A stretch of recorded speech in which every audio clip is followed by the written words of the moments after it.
राष्ट्रवादी आम्ही प्रबळ आहे तिथं काही होणार नाही. आता मुख्यमंत्री मोदी स्वतःच बोलले ना की पिंपरी चिंचवडमध्ये भारतीय जनता पक्ष राष्ट्रवादी वेगवेगळे लढे, कारण त्याच्यामुळे शत्रूला फायदा होणार. यामुळे ही रणनीती आमची आहे. एक रणनीती ठरलेली आहे म्हणजे महाविकास आघाडीला कसाही पक्षाचा फायदा होणार नाही या पद्धतीची रणनीती आपण आखली आहे. चंदगड नगर परिषदेमध्ये त्या ठिकाणी आमचे माजी आमदार राजेश पाटील त्या तालुक्याचे नेते आहेत. त्यांची तक्रार अशी होती की भारतीय जनता पक्ष किंवा सिद्धिगड आपल्याला कुणी बोलायला तयार नाही. कालपासून निवडणुकीची उमेदवारी अर्ज भरायची सुरुवात झालेली आहे, म्हणून त्यांनी आपल्या शिष्टींची परवानगी काढून गेल्या वर्षी बाबासाहेब कुटुंबाच्या कन्या ज्या आता पवारच्या गटात आहेत त्या नंदाताई कुटुंबे यांच्यावर चर्चा त्यांनी केली आणि त्यांची राजश्री शाहू आघाडी म्हणून काल त्यांनी स्थापन केली आणि त्याला आशीर्वाद देण्यासाठी मी त्या ठिकाणी उपस्थित होतो. त्यानंतर आमदार शिवाजीराव पाटील साहेबांचा मला फोन आला तेव्हा माझी आणि नंदाताईची बोलणी होऊन आमची चर्चा झालेली होती आणि आता तुमच्यामुळं ते करायला तयार नाही.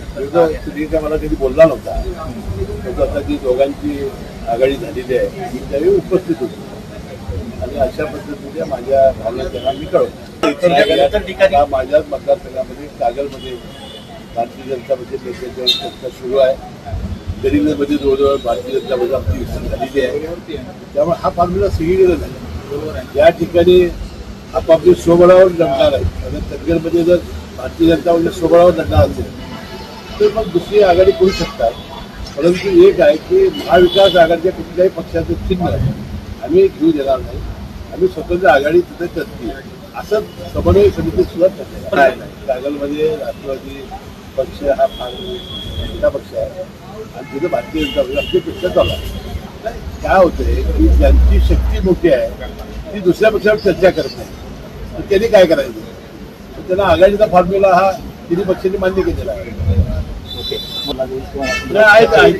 अशा चर्चा आता ज्या ठिकाणी राष्ट्रवादी आम्ही प्रबळ आहे तिथं काही होणार नाही. आता मुख्यमंत्री मोदी स्वतःच बोलले ना की पिंपरी चिंचवडमध्ये भारतीय जनता पक्ष राष्ट्रवादी वेगवेगळे लढे, कारण त्याच्यामुळे शत्रूला फायदा होणार. यामुळे ही रणनीती आमची आहे. आधी आले आघाडी झाली. आता आधी शिवाजीराव पाटलांची त्यांची बोलणी झालीच होती ना. भारतीय जनता पक्षाचे आज जे आमदार आहेत त्यांचे त्याचे बोलणी फायदा झाली.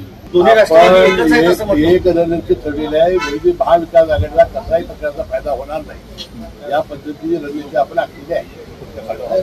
आता आघाडी झाली आहे ना. एक लक्षात आलं असेल ज्यावेळेला ही घटना घडली आणि 4 वेळा आमचे नेते राष्ट्रीय अध्यक्ष उपमुख्यमंत्री अजितदादा पवार यांनी चारही ठिकाणी मुलाखतीमध्ये सांगितलं की हे मला प्रकरण माहिती नव्हतं. सकाळपासून संध्याकाळपर्यंत मी जनतेच्या कामामध्ये आणि विकास कामामध्ये मी असतो आणि आपण बघितलं असाल की यानंतर दादा हा किती सच्चा आहे हे जनतेने ओळखले. तर दादाला माहिती नव्हतं, शत्रूने सुद्धा आणि शंका उपस्थित केली नाही.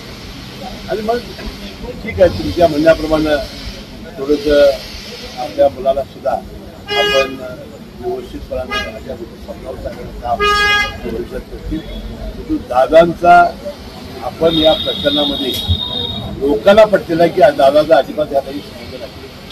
आता बाकीच्या पक्षाबद्दल त्याच्या बोलायचं नाव घेऊन बोलला तर मी त्याला बोलेल. शिवसेना म्हणतोय दलालांचा पक्ष आहे, कुठली शिवसेना विरोधी पक्ष आहे ना. विरोधी पक्ष बोलणारच ना. महेंद्र दळवी महेंद्र थोरवे म्हणताय. आता त्यांच्या जिल्ह्यामध्ये जाऊन माहिती घ्या ते काय आहे ते. अजिबात महाडिकांची चर्चा होणार नाही. भारतीय जनता पक्षाबरोबर आणि शिंदे गटावर चर्चा होईल. काय नाही आता समन्वय समितीच्या बैठकीमध्ये आता तिन्ही पक्षाची जास्तीत जास्त नगरपंचायती आणि नगरपालिकेच्या निवडणुकीची महानगरपालिका जिल्हा परिषदेच्या निवडणुकीतील याचाच विचार होईल. माहिती दिली हे काल संध्याकाळपासून बघितलं. परंतु जरा आपल्या देशाचे गृहमंत्री बिल आहे त्याची पाळंमुळ करून टाकते.